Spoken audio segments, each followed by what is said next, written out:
least I was right about Rose not being made on Earth. Oh yeah, and it turns out that everybody's theories were right somehow all at the same time. So anyway, let's talk about A Single Pale Rose. What would this be, the 18th episode of the 5th season of Steven Universe? I want to preface this by saying I did like this episode. I'm going to be very critical of this episode in this review, so I just want to get it out of the way right at the beginning. Overall, I did enjoy this episode quite a bit. The plot of this episode is actually pretty simple. It picks up pretty much exactly where the last episode left us. Steven has returned to Earth, he's found Pearl, and he's waiting for the chance to ask her if she killed Pink Diamond. But, once again, she can't tell him. She physically can't. So she uses her cell phone in an elaborate plan to actually send Steven physically into her gem, each one representing a major event which contributed to her development as a person, until he finally makes his way to Pearl's memory of Pink Diamond's death. Once we get to this final scene, it's easy to work backwards and determine what each of the other scenes are. The first one that Steven visits is, I think, honestly the most interesting aside from the final one. This is the actual Pearl.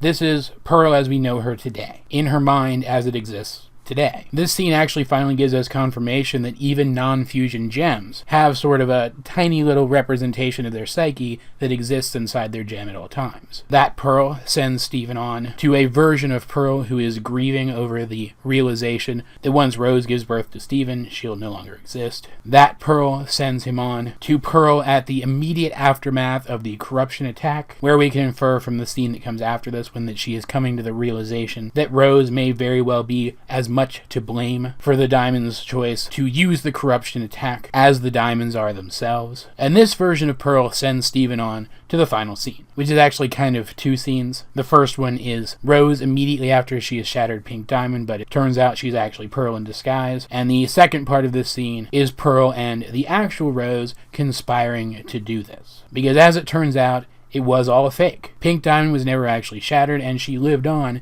after the event because, as it turns out, Rose Quartz was Pink Diamond all along. And I want to be clear, I have internalized this, I've accepted it, I've moved on from it, I don't like it, I think it's a mistake, but I am willing to give the crew the benefit of the doubt that this is the best thing for the show. Still, this doesn't make sense. And I've gone into great detail regarding all of the reasons why this just doesn't work over on my Tumblr. I'll include a link in the description down below, but it's important to note that they're all visual cues, which means that either one, the members of the crew have purposefully included misleading visuals in past episodes to throw us off, which is a little dishonest of them, and also means that visual continuity isn't as important to them as I thought it was, or that they didn't expect us to catch on to the visual discrepancies, in which case I find that kind of insulting, honestly. None of these really sit super well with me, but if a show doesn't want to be visually consistent, that's fine. Just so long as the show is still good overall, and I still think this is a good show overall. Like I said, I still ended up liking this episode. What I have more of a problem with than the visual discrepancies are the implications that this creates for Rose's character. I'm going to be as plain as possible, and I want to make it clear that this isn't an opinion. This is a fact, based on what we've seen up to this point. But unless we get a better explanation for why Pink Diamond made this choice than what we have gotten so far, this means, definitively, that Rose is a far worse person than even I ever thought that she was. Than even most people who have been critical of Rose ever thought that she was. This is where that scene from the previous episode comes in. In that scene, the specific scene that Steven saw of the Diamonds was Pink Diamond making excuses as to why she didn't feel like she could continue to colonize the Earth. There is no implication anywhere in that scene that she at any point told Blue and Yellow Diamond that she just didn't want to continue colonizing the Earth, that that was her choice. It is instead implied that she only ever gave them multiple excuses in the hopes that they would then tell her to stop colonizing the planet. We know now that this was because she didn't want to colonize the planet. She was Rose Quartz, the gem who fell in love with life on Earth. And I know a lot of people are saying that she couldn't just confront Blue and Yellow Diamond directly with what she actually wanted because she was treated as lesser by the other Diamonds. But there's no indication that she was treated as lesser by the rest of Homeworld, that the rest of Homeworld saw her as less than Blue, Yellow, and White Diamond. That says to me that in the eyes of everyone but the other Diamonds,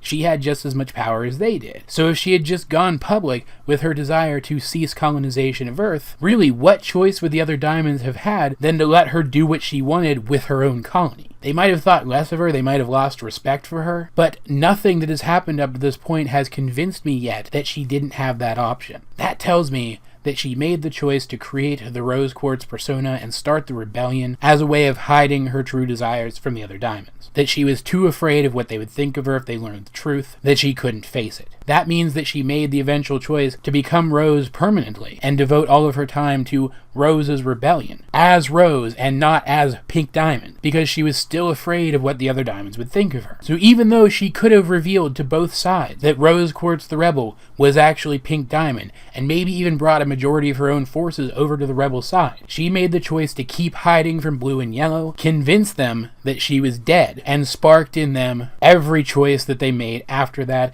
including the cluster, which amounts to the death of thousands, if not millions of gems, and then corruption, which has left all but a very small percentage of a rebel army in constant agony. I mean, holy crap, no wonder she feels so guilty about corruption specifically. No wonder she went so far out of her way to try to cure corruption, and then eventually made it such a big deal that the crystal gems bubble the corrupted gems so that they no longer feel pain. Because again, unless we get a better explanation for why Pink didn't just rebel as Pink Diamond, unless we get a better explanation for why she chose to fake her own death instead, then she is far more directly responsible for that event, for both of those events, than she ever seemed to be before this was revealed. This barely even scratches the surface of all of the implications that this brings to the show. Steven, Amethyst, and Garnet all know the truth now. It's only a matter of time before Greg learns the truth too, and while I do believe that these characters are strong enough that they will overcome this, that they will work through this and actually grow because of this, you can't deny that the fallout's going to be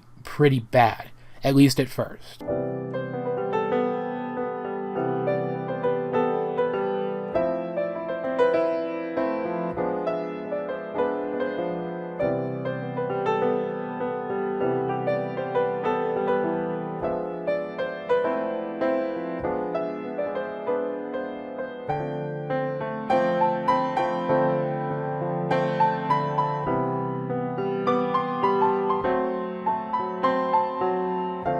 I honestly don't know what else to say about this episode. It was written well, the emotional stuff hit all the notes that I think it was supposed to hit. Getting to see each of the layers of Pearl's mind was really neat. I'd really like to see that revisited again at some point in the future. And of course, overlooking the visual discrepancies, lore is still lore, and I'm still happy to get it. But there were still aspects of this episode that left me frustrated, too. I really hope that this isn't just the end of this, that we get more information in regards to Pink Diamond, aka Rose's motives in all of this. Because I'm not gonna lie to you guys, based on some of the reactions that I've been seeing to this reveal, I'm genuinely worried that if this isn't handled well from this point forward, this could actually be really harmful to the series overall. But again, I choose to give the crew the benefit of the doubt here. And I want to reiterate one final time that at the end of the day, I still like this episode.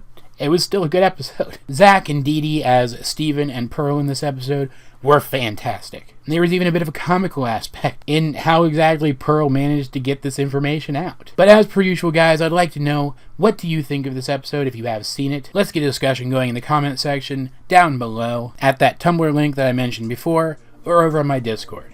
Link in the description. Either way, though, this has been AJ22, and I will talk to you guys later.